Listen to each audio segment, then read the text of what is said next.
皆さんごきげんよう、上川カールです。今回取り上げる話題は、トランプ大統領の掲げる関税政策によって株式市場が大きく下げていることを解説していきます。今日日経平均は1502円の下落でした。日経平均が1万円台の時であれば、これはもはや暴落とでも呼べるような数値ですが、現在の3万円台半ばであれば、まだまだ調整の範囲です。しかし、個人投資家にしてみれば、市場全体で見ても、右を見ても左を見ても下落している状態ですから、とても心地よいものとは言えません。こうした状況を生み出しているのが、トランプ大統領の掲げている関税政策です。トランプ大統領は、アメリカから製造業が海外へと散ってしまい、世界中のものがアメリカへとやってきて、貿易赤字を生み出している。このような状況を改善するためにも、関税をかけてアメリカ国内で物を作り、アメリカの労働者に給料を払い、アメリカの製造業を復活させるといったことを目指しています。こうしたトランプ大統領の掲げる関税政策によって、今株式市場が大きく揺らいでいます。まず第一に関税政策を実施することに伴って、そもそも海外から安く入ってきたものが、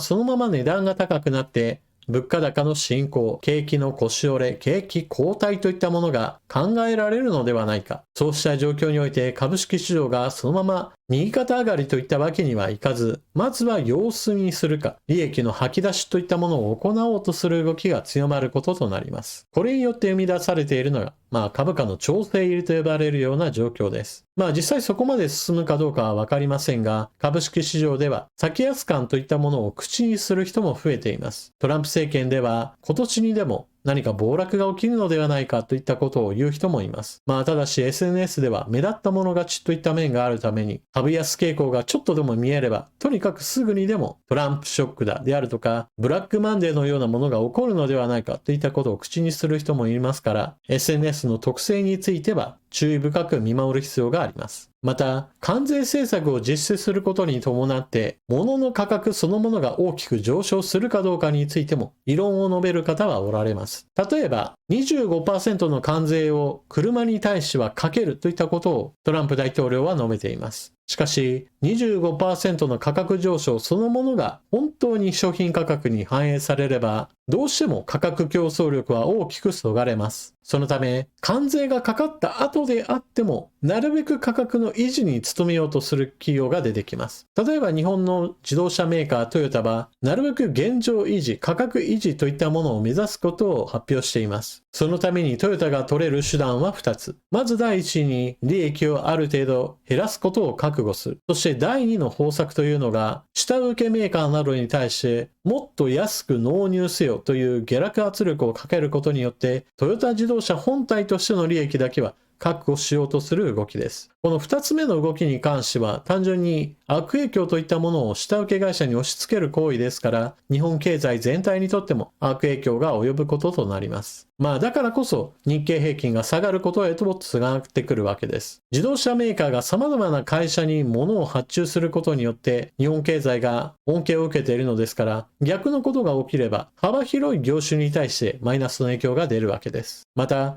トランプ大統領の言動その姿勢についても株式市場に対してはマイナスの影響を与えています。それは関税をかけるかけないそのものについて言っても必ずのように愛国国の反応によって悪影響の度合いが変わってくるため、企業経営者はじゃあ一体どう対応すればいいのかといったことを考えるためにも様子見を決め込むといったことが起こり得るわけです。例えばトランプ大統領の時代ずっと関税がかけられますよというのが分かっていれば、それに基づく事業計画の見直しが行われます。しかし相手国が何らか政治的な妥協をしてトランプ大統領がそれを認め、関税政策については1ヶ月、2ヶ月、3ヶ月、半年持たずやめるというのであれば、その間だけ我慢すればいい、その間だけ様子を見ているだけでいいといったことを企業経営者は考えるわけです。もちろんこのことは政治上のやり取りと関わってきますから、どうなるかについて見通しが出るわけではありません。しかし、見通しが出ない以上、様子見を決め込んだ方がいいと考えれば、設備投資に対する後ろ向きな姿勢が数多くの業種で発生することとなります。それは、それぞれの国における国内消費の足かせとなり、株式市場に対しても当然のように逆風となります。そして、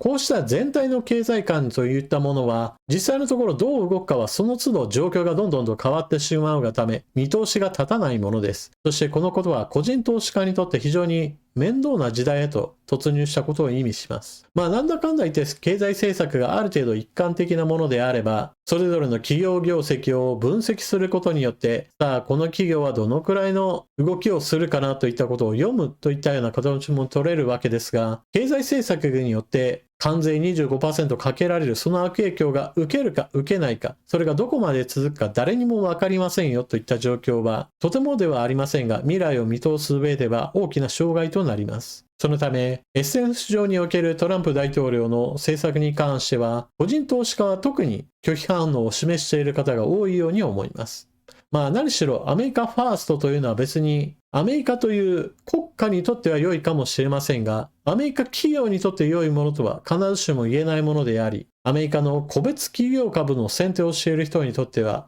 非常に読みにくい相場へと突入することを意味します。というのも、どのくらいの期間を見て物事を考えるかによって、トランプ政策といったものは評価が変わってくることがあります。例えば、トランプ大統領の言うように、アメリカに製造業を戻すといったことを一つとってしても、どのくらいの期間でそれを考えるかによって評価が分かれるのです。従来のアメリカにおける製造業といったものは、コスト負担などを考えて、様々なところで生産を分割してきました。例えば、人件費が安いのであれば、メキシコに工場を建てて、メキシコで作ったものをアメリカへと戻すといったことも珍しいことではありませんでした。また、それだけではなく、そもそもアメリカで設計して他の国で製造するといったことも様々な業種で行われてきました。有名なところでは半導体業界などがこれに当たるでしょう。生成 AI で非常に注目された NVIDIA などはアメリカで設計し、台湾の半導体メーカー TSMC が製造することによって実際の商品の大元を作っています。アメリカのアップルなどもそうでしょう。アメリカで設計し、その部品を作っているのは台湾、日本、中国といった国々で巨大な組み立て工場があるのも中国やベトナム、インドなどです。狙いとしてアメリカ国内で生産するんだという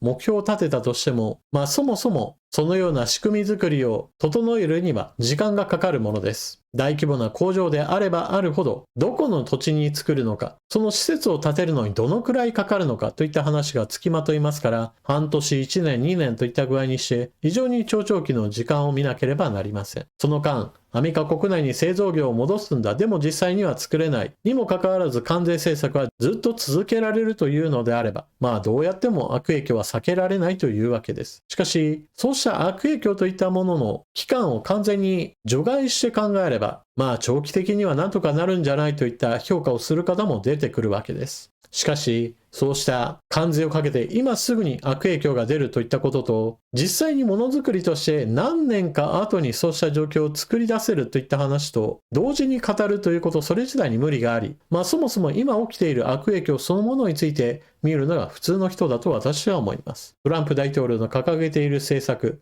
とにかく急ぎすぎているというのが大きな問題で、その悪影響はアメリカだけではなく世界中へと広がっていることは見ておかなければなりません。海外のことだから日本に関係がないといった話ではなく、アメリカの政策が直接的に日本経済にも悪影響をもたらすといったことは意識しておく必要があるでしょう。なお、ここまではトランプ政権の掲げる関税政策による影響でアメリカの景気後退懸念といったものが高まっているという解説を行ってきました。しかし、当然それだけでは全てを説明することはできません。同時に進行している出来事としては、テーマ株の物色といったものがそろそろ終盤戦にかかっていることが言われ始めています。そのテーマは生成 AI です。生成 AI 関連といえば半導体やもしくはデータセンター、そしてソフトウェア全般についての話が様々出ているわけですが、これまではアメリカ経済を引っ張る存在として関連株の株価も非常に堅調な状態を維持してきました。しかし、そろそろさすがにそれも限界が近づいているというのが懸念され始めています。生成 AI そのものについての進化は続いています。先日もオープン AI の出しているチャット GPT 最新版はかなり画像生成能力に優れていることを見せ、従来よりもより広い分野で様々なところで活用が考えられていると評価されています。ただし一方において中国勢もかなりの追い上げを見せています。先端分野での競争は多くの資金が集中する分野ですから、今後も米中の戦いといったものも続いていくことでしょう。しかし、テーマ株の物色は時に行き過ぎ、そして次の話題へと移りやすいものです。生成 AI だけで株式市場が成り立っているわけでもなく、この後、ロボットや医療関連、アンチエイジング分野などで資金が移っていくのか、それとももっと別の分野での話題が盛り上がるのか、それとも全体としてはっきりと景気後退だけではなく、景気といったものも意識した話へと進んでいくのか、経済の動向は政治や情勢全体に与える影響も大きいので、これからも時々取り上げようと思います。というわけで今回の動画はここまで。最後までご視聴いただきありがとうございました。チャンネル登録していない方はぜひともこの機会にチャンネル登録よろしくお願いします。そして、情報の整理整頓に役立ったなと思われる方は、他の方にお勧めしたり、スーパーチャットのご利用もよろしくお願いします。それでは次の動画でまたお目にかかりましょう。またね。